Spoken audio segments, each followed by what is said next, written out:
Alors on vient de l'entendre, l'une des craintes, ce sont les fêtes à domicile, celles où l'on reçoit des amis, à défaut de les voir dans les bars. Mais il y a aussi les fêtes clandestines qui, par définition, échappent aux autorités. C'était les rave parties dans les années 90.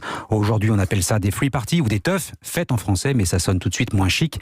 Elles sont évidemment à contre-courant des mesures sanitaires du moment. C'était le cas samedi soir à Rosny-sur-Seine, entre Rouen et Paris. Reportage, Marion Gauthier. C'est sûr que c'est à droite, c'est sûr et certain. Un œil sur le GPS pour trouver le lieu exact de la soirée, l'autre sur les lampes torches, au loin, agitées par les gendarmes qui bouclent la zone.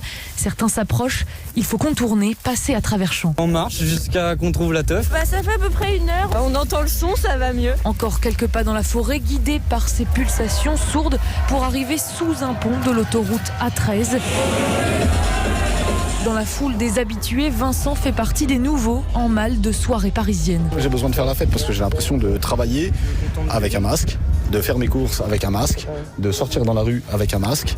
À un moment donné, c'est quand que je peux respirer. Peu de masques sur les visages, peu de distanciation sociale devant la scène. On nous autorise à aller dans les transports, mais pas une fête en pleine forêt où il y a de l'air. Enfin, je comprends pas en fait. Le froid, la pluie, la boue, rien n'a eu raison de la détermination d'Erwan. Que tous les jeunes se fassent taper sur les doigts, qu'ils annulent nos soirées, qu'ils ferment les bars et les restos, c'est quand même pesant à la longue. On a besoin de s'évader, surtout pendant cette période. On a été enfermés 6 mois, on a envie de sortir et profiter quoi. Plus de 1000 personnes étaient inscrites à l'événement sur les réseaux sociaux. Environ 300 ont atteint leur but. Les autres ont été déroutés par les gendarmes. Les participants se sont dispersés au matin. Un reportage, Marion Gauthier.